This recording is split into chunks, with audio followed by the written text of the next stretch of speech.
21वां वचन आप में से कोई पढ़िए। मनुष्य के मन में बहुत सी कल्पनाएं होती है, परंतु जो युक्ति यहोवा करता है वही स्थिर रहती है। आमीन। जैसा कि राजा सुलेमान लिख रहा है कि मनुष्य के मन में बहुत सी कल्पनाएं होती है, परंतु जो युक्ति यहोवा करता है वही स्थिर रहती है। ये नए साल का आपके लिए मैसेज है। हम जानते हैं कि हर दिन या हर साल हम बहुत सारी बातों के ऊपर कल्पनाएं करते हैं और बहुत सारी बातों का हम विचार करते हैं। बहुत सारे निर्णय हम अपने जीवन के अंदर लेते हैं, परंतु उन निर्णयों के ऊपर हम कभी खरे उतर नहीं पाते हैं। बाइबल हमें बताती है योजनाएं जो है वो मनुष्य बनाता है, परंतु उन योजनाओं को सफल जो करता है वो परमेश्वर है। कई बार हम फेल क्यों हो जाते हैं? क्योंकि ये हमारी योजना होती है। कई बार हम अपने जीवन में आगे क्यों नहीं बढ़ पाते हैं? क्योंकि ये हमारी योजना होती है। बाइबल हमें बताती है कि मनुष्य के सोच में और परमेश्वर की सोच में जमीन और आत्मा का अंतर है। हमें ऐसा लगता है कि जो हम विचार कर रहे हैं, जो हम सोच रहे हैं, जो हम अपने फ्यूचर की प्लानिंग कर रहे हैं, वो सब कुछ हम सही कर रहे हैं। परंतु मैं आपको बताना चाहता हूं कि जो कल्पनाएं परमेश्वर हमारे विषय में करता है वो हमारे जीवन के लिए वो हानि की नहीं होती, परंतु लाभ की होती है। ऐसा ही एक उदाहरण आपको देना चाहता हूं। टाइटैनिक का नाम कितने लोगों ने सुना? टाइटैनिक क्या था? दुनिया का सबसे बड़ा ऐसा जहाज है जिसका नाम है टाइटैनिक। 1912 में ये टाइटैनिक जहाज जो है वो बनके तैयार हुआ। 10 अप्रैल 1912 में ये अपनी पहली यात्रा करने के लिए निकला। इंग्लैंड के साउथहैम्पटन करके ऐसा एक शहर है, वहां से वो न्यूयॉर्क अमेरिका जाने के लिए वो जहाज निकला। जहाज निकलने के बाद 4 दिन की जब उस जहाज ने यात्रा को पूरा किया, यात्रा पूरा करने के बाद बीच में कोई आइलैंड था, बर्फ का कुछ ऐसी पहाड़ी जैसा बना हुआ था। वो जहाज जो है उसे जा टकराया और जा टकराने के बाद उस जहाज के अंदर जो है एक होल हो गया। होल होने के बाद उस जहाज के अंदर पानी भरने लगा। पानी भरने के बाद देखते ही देखते वो जहाज जो है वो डूबने लग गया। ये क्यों हुआ? जिसने इस जहाज को बनाया था, जिसने इसका डिजाइन बनाया था, उसका नाम था अलेक्जेंडर। जब उसने इसे डिजाइन किया, डिजाइन करने के बाद उसने कहा कि दुनिया की कोई ताकत या कोई भी दुनिया का परमेश्वर इस जहाज को डुबा नहीं सकता। इतना मजबूत और इतना परफेक्ट ये बनाया गया है। हिस्ट्री में यदि हम जाए तो हिस्ट्री हमें बताती है कि पहले ही टूर पे जब वो निकला, निकलने के बाद वो जहाज जो है वो डूब गया। उस जहाज के अंदर पहली यात्रा में बहुत से लोग थे और इतिहास बताता है कि 1500 लोग वो एक ही दिन में उस जगह पर डूबकर मर गए। ये हुआ क्यों? जिस परमेश्वर ने इस जहाज को बनाने के लिए जिसको बुद्धि दिया था, सामर्थ दिया था, उसने उसी परमेश्वर की आलोचना की कि दुनिया की कोई भी ताकत इस जहाज को डुबा नहीं सकती। इतिहास बताता है कि पहले ही टूर पे वो जहाज जो डूब गया और सब कुछ खत्म हो गया।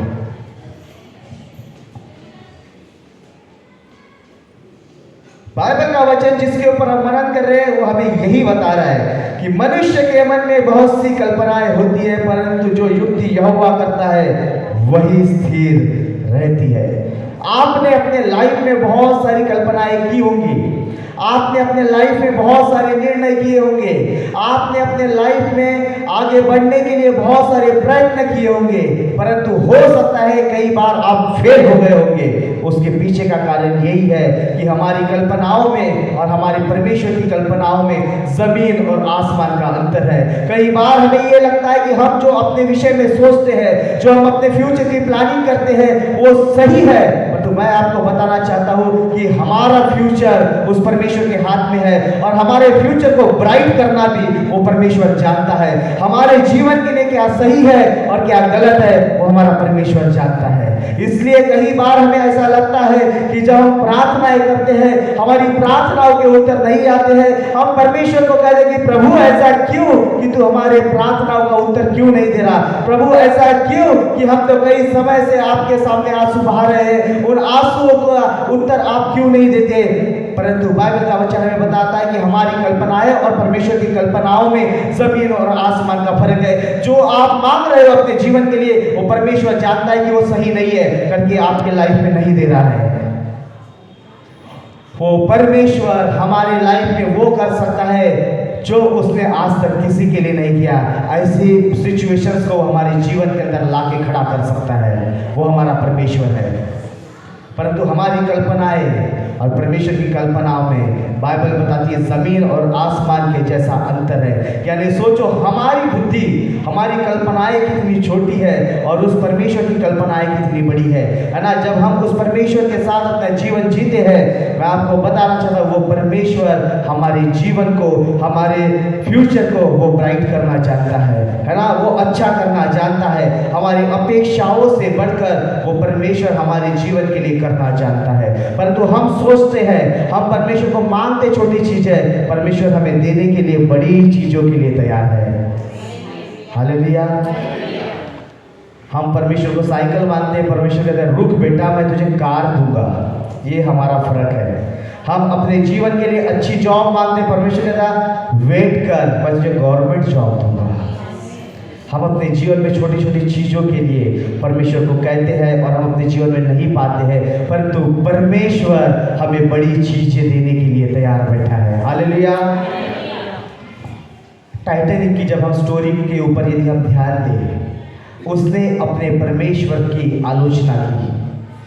जिस परमेश्वर ने उसे बुद्धि और ज्ञान दिया था वो बनाने के लिए, उसी परमेश्वर की उसने आलोचना की। मैं आपको बताना चाहता हूँ कि परमेश्वर ने हमें अपने हाथों से रचा है और उस परमेश्वर की नज़र में हम बहुमूल्य है ना। क्योंकि परमेश्वर का वचन कहता है उन पक्षियों को देखो, वो ना बोते हैं ना काटते, फिर भी मैं उनकी फिक्र करता हूँ। उनको तो अपने शब्द के द्वारा, वचन के द्वारा परमेश्वर ने रचा है, परंतु हमें अपने हाथों से रचा है। हम एक बहुमूल्य ऐसी वस्तु है परमेश्वर की दृष्टि में, और वो परमेश्वर हमारी जरूरत को पूरा करना जानता है।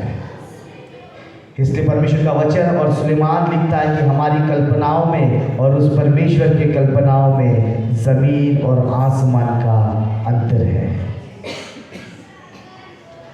31st नाइट को हमने बहुत सारे निर्णय अपने जीवन के अंदर किया होगा, है ना, क्योंकि नया साल लग जाता फिर थोड़ी देर में, और 2024 में फिर हम क्या करते हैं, आखिरी समय में प्रभु के सामने जाके बहुत सारे निर्णय करते हैं कि प्रभु जो 2024 में मैंने किया, 2025 में मैं ऐसा नहीं करूँगा। प्रभु जो गलतियां मैंने किया वो 2025 में आके वो गलतियों को मैं नहीं दोहराऊंगा। परमेश्वर से प्रार्थना करते कि प्रभु मेरा आत्मिक जीवन का स्तर जो है बहुत कमजोर था, 2025 में उसे मैं मजबूत बनाना चाहता हूँ। कई डिसीजन हम अपने जीवन के अंदर ले लेते हैं, परंतु उसको हम सफल होते हुए कभी नहीं देखते हैं। कई लोगों ने डिसीजन लिया होगा, आज की 12 तारीख है, पहले दिन से लेकर 12 तारीख तक वो आप अपने डिसीजनों के ऊपर हो सकता है कि खरे नहीं उतरे होंगे।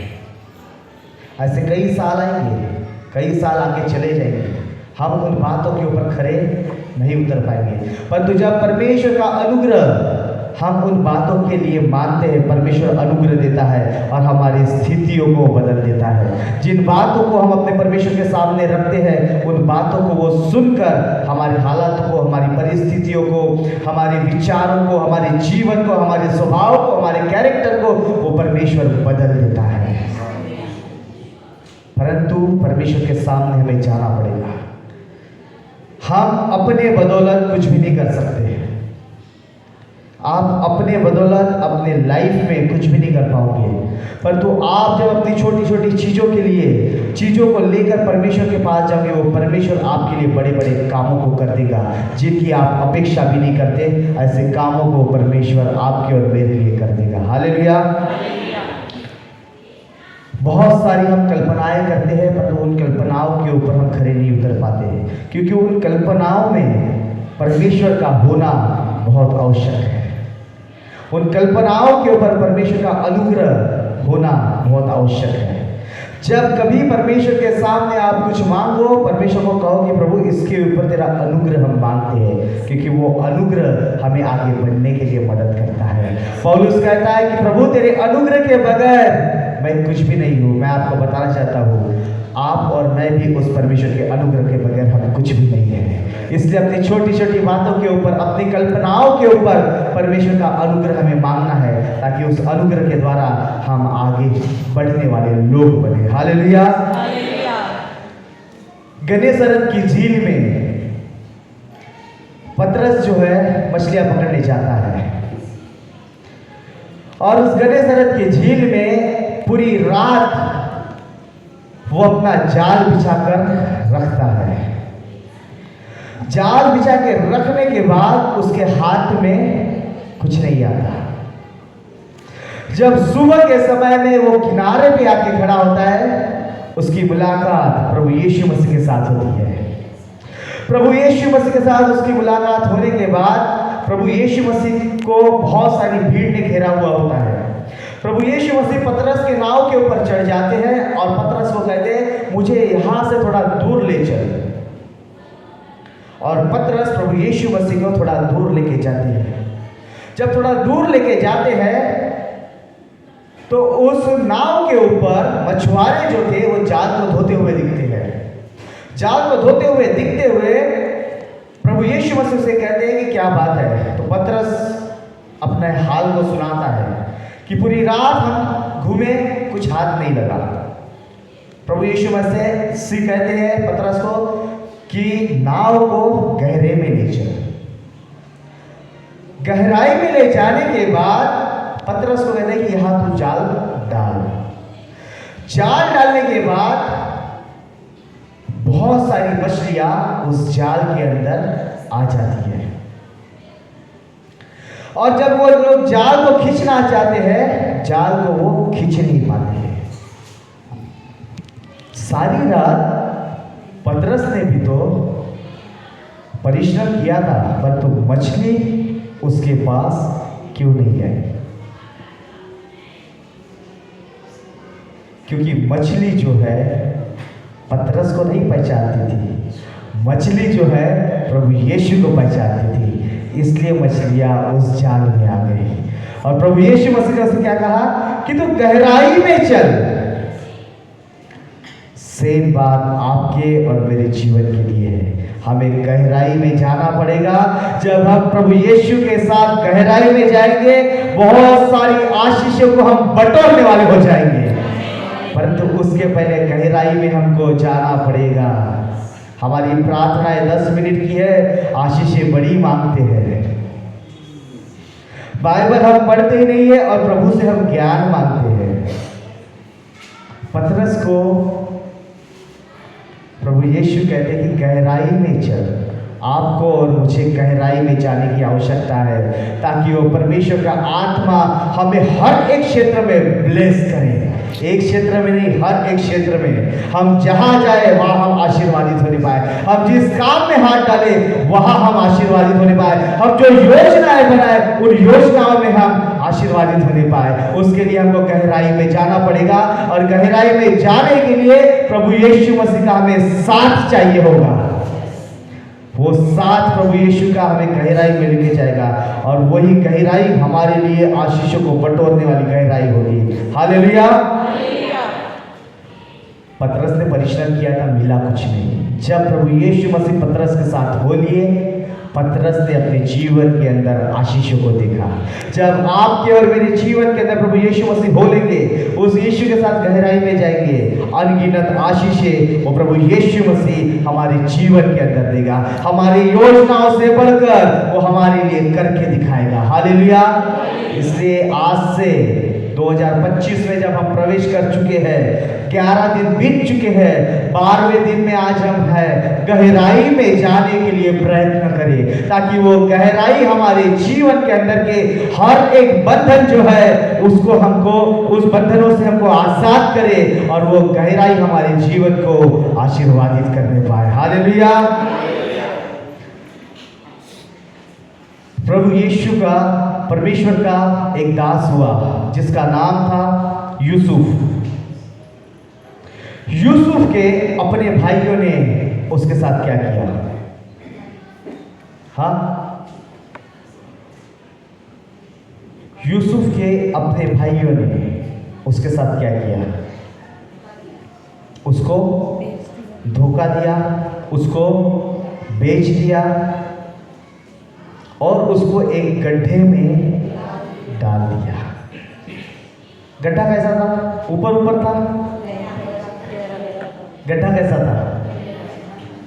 गड्ढा गहरा था। आपको गहराई में जाना पड़ेगा। यूसुफ जब गड्ढे में गया, गड्ढे में जाने के बाद परमेश्वर ने उसको एक ऊंचे स्थान के ऊपर लेके गया। वो मिस्र देश पहुंचाए जाने के बाद वहां का वो प्रधानमंत्री बनाया गया, पर पहले वो गड्ढे में पहुंचाया गया। ऐसे गड्ढे हमारे जीवन में बहुत हो सकते हैं। कौन से गड्ढे?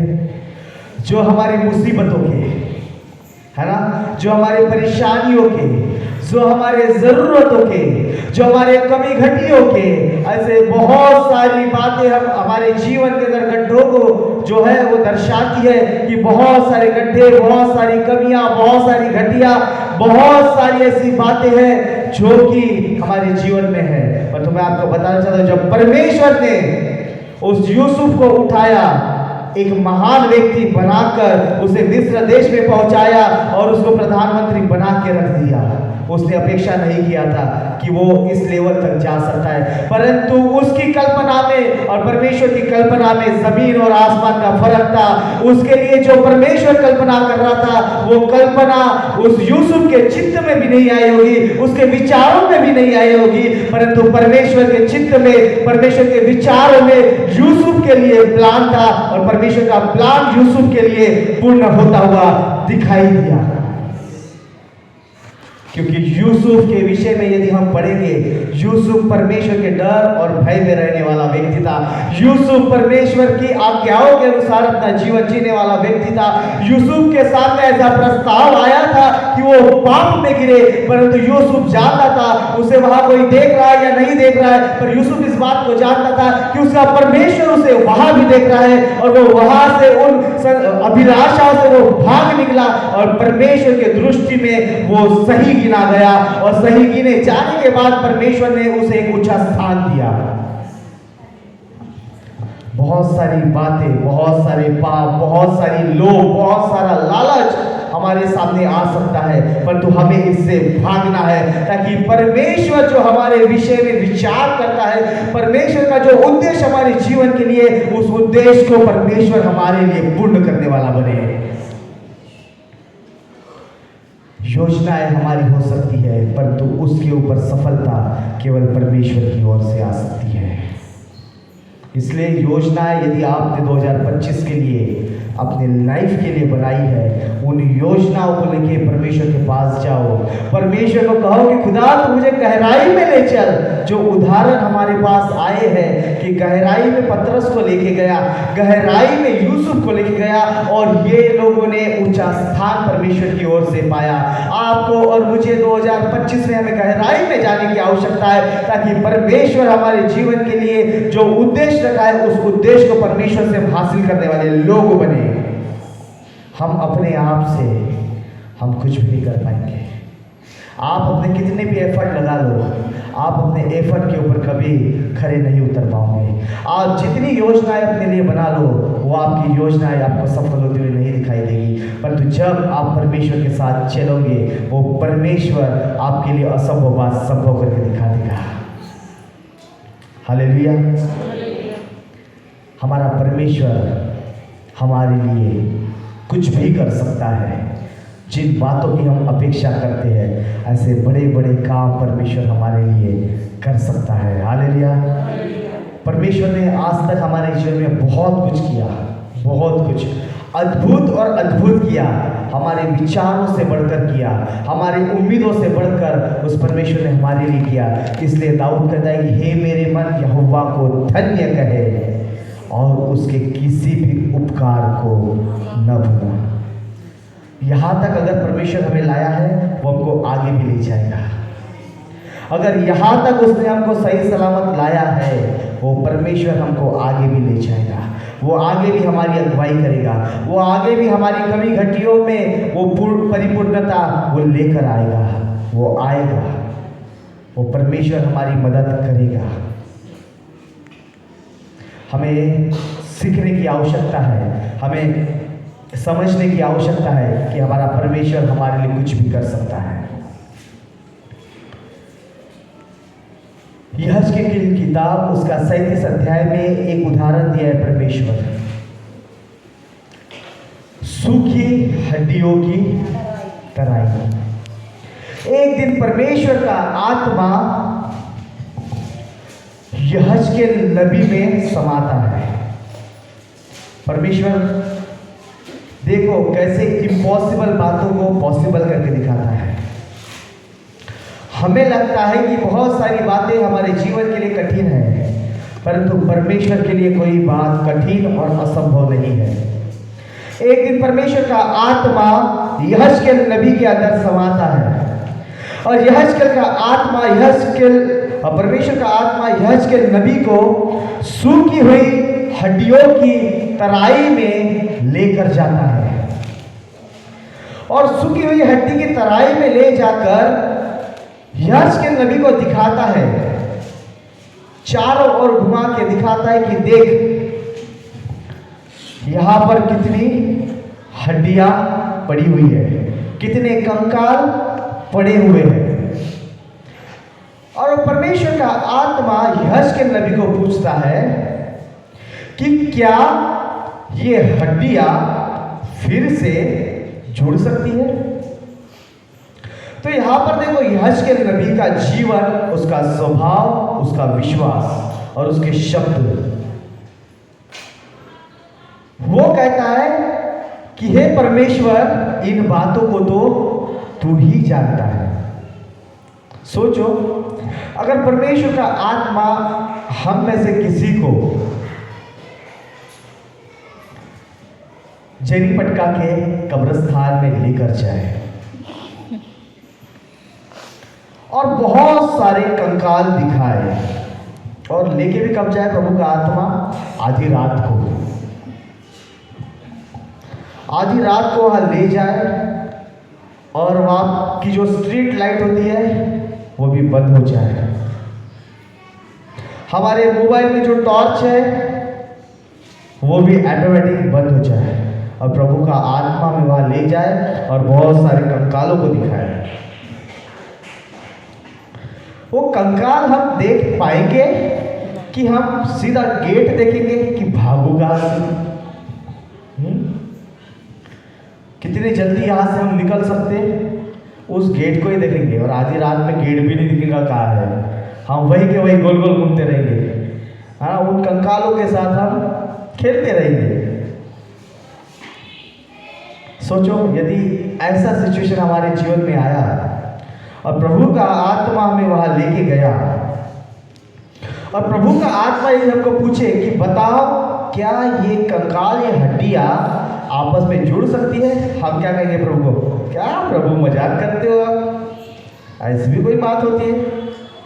प्रभु ये तो हो ही नहीं सकता, प्रभु ये तो बात ही असंभव है जो आप हमसे पूछ रहे हो। यही निकलेगा ना मुंह से कि निकलेगा नहीं प्रभु हो सकता है।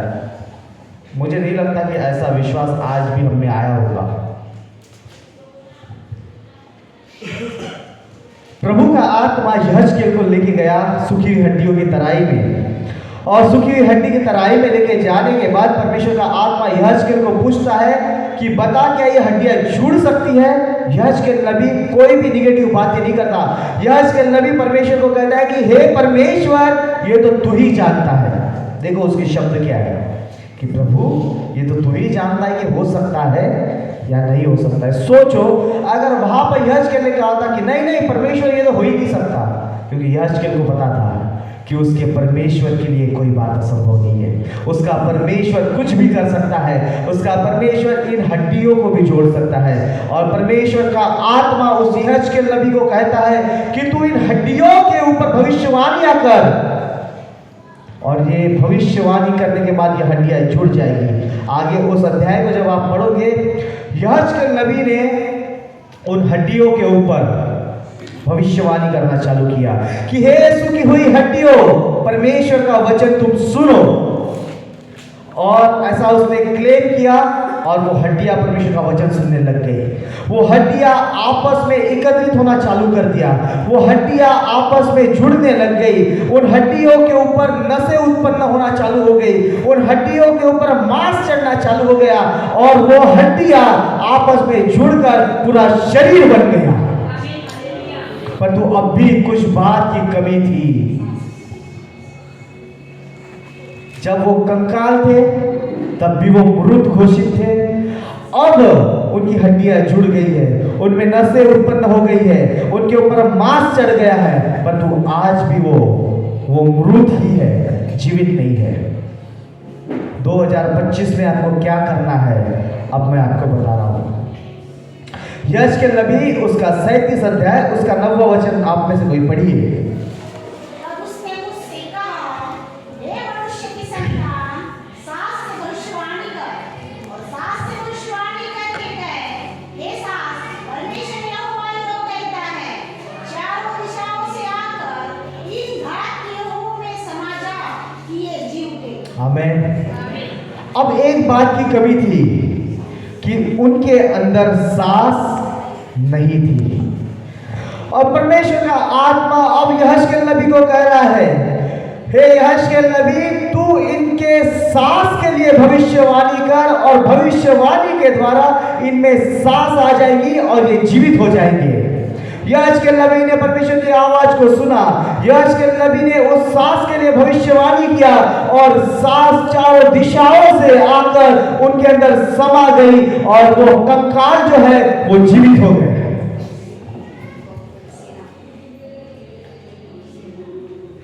बहुत सारी बातें हमारे जीवन के अंदर की मर गई होंगी। बहुत सारे विचार हमारे माइंड के मर गए होंगे। बहुत सारी सोच हमारी मर गई होंगी। इन सोचों के ऊपर आज से भविष्यवाणियां करना चालू कर दे, वो परमेश्वर हर एक आपकी स्थिति को वो जीवित कर देगा। हर एक बात के ऊपर अपने भविष्यवाणियां करना चालू कर दीजिए, ताकि वो परमेश्वर आपके हालातों को बदल दे, वो आपकी परिस्थितियों को बदल दे, आपके विचारों को बदल दे, आपके बच्चों को बदल दे, उनके स्वभाव को बदल दे, उनके कैरेक्टर को बदल दे, और उनके जीवन को अपने अनुसार वो परमेश्वर बनाने वाला बन जाए। इन बातों के ऊपर हमें भविष्यवाणी करना है। कई बार हम अपने जीवन के अंदर प्रार्थनाएं करते हैं कि प्रभु तूने मुझे बहुत कमी घटी में रखा, प्रभु बहुत सारी कमी घटियां है। आज से उन कमी घटियों के ऊपर भविष्यवाणियां करना चालू करें कि प्रभु मैं यीशु के नाम से अपनी कमी घटियों के ऊपर भविष्यवाणी करती हूँ कि ये सारी बातें मेरे को छोड़कर मेरे जीवन के अंदर भलाई को लेकर आएगी। ये सारी बातें मेरे जीवन से जाकर मेरे जीवन के अंदर परिपूर्णता को लेके आएंगी, मेरे जीवन के अंदर आशीर्वाद को लेके आएंगी, और आपके शब्द, आपकी भविष्यवाणियां, आपके अंगीकार, आपके सिचुएशंस को बदलते चले जाएंगे। कई बार हम अपने बच्चों के लिए रोते हैं, कई बार हम अपने बच्चों के लिए कहते हैं कि कब होगा, कैसा होगा, क्या मेरे बच्चे सुधरेंगे, क्या मेरे बच्चे नहीं सुधरेंगे, क्या मेरे बच्चे ऐसे ही रहेंगे, क्या इनका जीवन बर्बाद हो जाएगा, उनके बातों के लिए, उनके जीवन के लिए आज से भविष्यवाणी करना चालू कर दे। जैसा यहज के नबी ने उन सास के लिए भविष्यवाणी किया और सास उन कंकालों में आ गई और वो कंकाल जीवित हो गए, उन बातों के अनुसार अपने बच्चों के लिए भविष्यवाणियां करना चालू करे कि मेरे बच्चे आने वाले दिनों में बदलने वाले हैं, ये बुरे व्यसनों से छूटने वाले हैं, ये अच्छे व्यक्ति बनने वाले हैं, ये परमेश्वर के राज्य के लिए इस्तेमाल होने वाले हैं। और परमेश्वर आपके भविष्यवाणियों के अनुसार, परमेश्वर आपके मुख्य अधिकार के अनुसार आपके लाइफ में काम करना चालू करेगा, आपके बच्चों के जीवन को बदलना चालू करेगा और वो एक अच्छे बच्चे प्रभु यीशु के अनुग्रह से बन जाएंगे। अपनी गरीबी के लिए, अपने कर्जों के लिए, अपने आशीषों के लिए, जो आप अपने जीवन के अंदर चाहते हो और आपके लाइफ में अभी तक नहीं हुआ, ये 2025 में उन सारी बातों के लिए वो परमेश्वर के नाम से भविष्यवाणियां करना चालू कर दे, पॉजिटिव अंगीकार करना चालू कर दे। वो सारी बातें आपके जीवन के अंदर बदलाव को लेकर आएगी। कई बार हम कहते हैं कि क्या हमारी सिचुएशन बदलेगी या नहीं बदलेगी। कई बार हम कहते हैं क्या हमारे परिवार वाले बदलेंगे या नहीं बदलेंगे। कई बार फिर हम कहते हैं कि नहीं, हमारे ग्रह, हमारे नक्षत्र कुछ भी अच्छे नहीं है। मैं आपको बताना चाहता हूँ, उन ग्रह और उन नक्षत्रों में एक ग्रह की कमी है आपके लाइफ में। वो ग्रह है परमेश्वर का अनुग्रह। वो अनुग्रह जब आ जाएगा, सारे ग्रह आपके जीवन से निकलकर भाग खड़े हो जाएंगे। हालेलुया। इसलिए ग्रह को मांगो, जो परमेश्वर का अनुग्रह है, वो अनुग्रह हमारी परिस्थितियों को बदल देगा। हालेलुया। अपना एफर्ट लगाना छोड़ दो, अपनी बुद्धि लगाना छोड़ दो, अपनी समझ लगाना छोड़ दो, परमेश्वर को अपना जीवन दे दो, परमेश्वर को अपनी चिंताएं दे दो, परमेश्वर के नाम से भविष्यवाणियां करना चालू कर दो। परमेश्वर हर एक हालातों को आपके बदल देगा, एक उत्तम जीवन आपके लाइफ में दे देगा। ऐसा वो हमारा परमेश्वर है। हालेलुया। हमारा परमेश्वर हमारे लिए कुछ भी कर सकता है। हालेलुया। अपने बाजू वाले को कहो कि हमारा परमेश्वर हमारे लिए कुछ भी कर सकता है।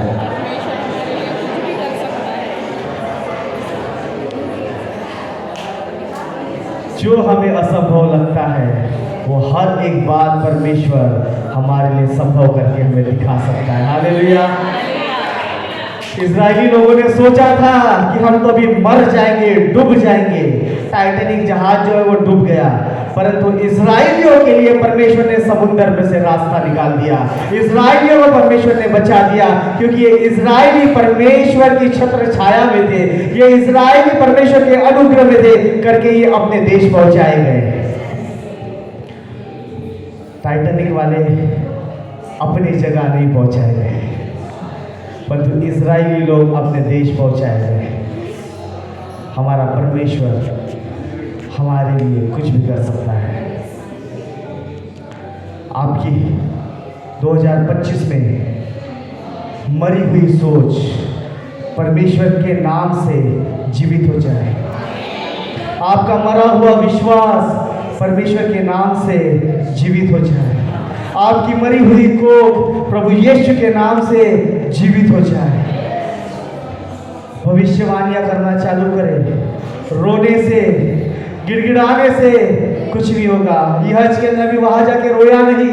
यहजकेल नबी ने वहां जाके कहा नहीं कि प्रभु ये होगा या नहीं होगा। यहजकेल नबी ने कहा कि प्रभु तू ही जानता है कि क्या हो सकता है। आप और मैं जानते हैं कि हमारा परमेश्वर हमारे लिए क्या कर सकता है। आप और मैं जानते हैं कि हमारा परमेश्वर 4 दिन के मुर्दे को भी जिला सकता है। हम जानते हैं आपका और मेरा परमेश्वर आग के भट्टे से शद्रक, मेशक, अबेदनगो को जीवित निकाल भी सकता है। आप और मैं जानते हैं कि हमारा परमेश्वर सिंह के मुंह को बंद करके दानियल को वहां से जीवित भी निकाल सकता है। हमारा परमेश्वर हमारे लिए सब कुछ कर सकता है। उसके नाम से भविष्यवाणियां करना चालू करें, ताकि परमेश्वर हमारे जीवन को बहुत ऐसे ब्लेस करने पाए। आपको एक खूबसूरत बात और एक बताता हूँ। नीति वचन की किताब उसका 18 उसके 21 अध्याय में इस प्रकार से लिखा है, जीभ के वश में मृत्यु और जीवन दोनों होते हैं। क्या होता है? जीभ के वश में मृत्यु और जीवन दोनों होते हैं, और जो इसे काम में लाना जानता है वो उसका फल भोगेगा। यही जीभ से आपको परमेश्वर के लिए, परमेश्वर के नाम से आपको भविष्यवाणी करना है। यही जीभ आपके जीवन के अंदर बरकतों को लेकर आएगी, और यही जीभ आपके जीवन के अंदर श्रापों को लेकर आएगी। सुनिए गौर से, परमेश्वर का वचन सुलेमान लिखता है कि जीभ के वश में जीवन और मृत्यु दोनों होते हैं। यदि आप अधिक जीना चाहते हो या आप अधिक अपने जीवन के अंदर आशीषों को पाना चाहते हो, अपने जीभ का सही इस्तेमाल करना शुरू कर दे। इस जीभ से परमेश्वर के नाम का अंगीकार करना चालू कर दे। जो बातें आपको असंभव लगती है उन बातों को पॉजिटिव लेके परमेश्वर के सामने चले जाइए, और यही जीभ, यही परमेश्वर का अंगीकार, यही भविष्यवाणियां हमारे जीवन के अंदर बरकतों को लेकर आएगी। परंतु यही जीभ से यदि हम कहेंगे कि प्रभु मुझे तो असंभव लगता है, प्रभु मुझे तो लगता है कि मेरे जीवन में होगा ही नहीं, परमेश्वर करने वाला था, आपके शब्द ने परमेश्वर को रोक दिया। इसलिए जब भी परमेश्वर के सामने प्रार्थना करते हो, जब भी परमेश्वर के साथ संगति करते हो, निगेटिव बातों को छोड़ के पॉजिटिव बातें करना शुरू कर दे। आपके वो अंगीकार आपके जीवन के अंदर बदलाव को लेकर आएंगे। कुरिन्थ की किताब उसका 4 अध्याय उसका 20 वचन कहता है कि परमेश्वर का राज्य बातों में नहीं परंतु परमेश्वर के सामर्थ्य में है ना। व्यर्थ बकबक करने से अच्छा है कि परमेश्वर से कम बातें करें और उसके सामर्थ्य को अपने जीवन के ऊपर हम आते हुए देख ना पाए। परमेश्वर का राज्य बातों में नहीं परंतु परमेश्वर की सामर्थ्य में है, और वो सामर्थ्य तब काम करती है जब हम उसके साथ चलते हैं, जब हम अंगीकार करते हैं, जब हम ऐसे सिचुएशन में भी जब हमें कुछ दिखाई नहीं पड़ रहा है, सब कुछ बिगड़ा पड़ा है, और उसके साथ भी जब हम परमेश्वर को धन्यवाद देते हैं, है ना। ऐसी बातों में परमेश्वर हमारे जीवन के ऊपर अनुग्रह करता है और वो हमारे जीवन को आशीर्वादित करता है। एक दिन की बात है, पौलुस और सिलास इन लोगों ने बड़ा अच्छा काम किए, और ये पौलुस और सिलास अच्छा काम करने के बाद भी ये बंदी गृह में डाले गए। बंदी गृह में डालने के बाद इनके हाथ और पांव जो है काट से बांधे गए हैं, परंतु ये अपने उन सिचुएशन में भी परमेश्वर की महिमा कर रहे हैं, और वही महिमा इनके छुटकारे का कारण बनती है। हालेलुया। आपके गिरते हुए हालातों में कोसना बंद करे, आपके गिरते हुए हालातों में निगेटिव बातें करना बंद करे, परंतु अपने गिरते हुए हालातों में पौलुस और सिलास को याद करते हुए उस परमेश्वर की महिमा करना चालू कर दे, ताकि परमेश्वर आपको बंधनों से आजाद कर दे, जैसा पौलुस और सिलास को आजाद किया था। हालेलुया। ये दोनों बंदे उस जेल के अंदर भी अपने कठिन परिस्थितियों में भी ये परमेश्वर की आराधना कर रहे थे, और परमेश्वर की आराधना करने के द्वारा परमेश्वर की सामर्थ्य ने इन्हें वहाँ से आज़ाद किया। जब आप अपने गिरते हुए हालातों में हो, आपके बिगड़ी हुई परिस्थितियों में हो, आप परमेश्वर का धन्यवाद करना चालू करें, ताकि आपका धन्यवाद परमेश्वर की सामर्थ्य को प्रकट करे और आप बंधनों से परमेश्वर की सामर्थ्य आपको आज़ाद करे। हालेलुया। इसलिए अपने जीभ को वश में रखें और उस जीभ के ऊपर परमेश्वर के अनुग्रह को मांगिए, और इस जीभ के अनुसार अच्छे अंगीकार करना चालू करें, ताकि 2025 साल आप में से हर एक के लिए बदलाव का साल ठहरे। जो बातें आपने आज तक अपने लाइफ में नहीं देखा और जिनकी आप अपेक्षा करते हो और जो आपको कठिन लगती है, उन बातों के लिए पॉजिटिव बातें करना चालू करें। ताकि वो बातें आपके जीवन के अंदर बदलाव को लेकर आए और ये 2025 साल आपके जीवन के लिए बहुत का साल होने पाए। परमेश्वर आपको इन वचन के द्वारा बहुत से आशीर्वाद करे।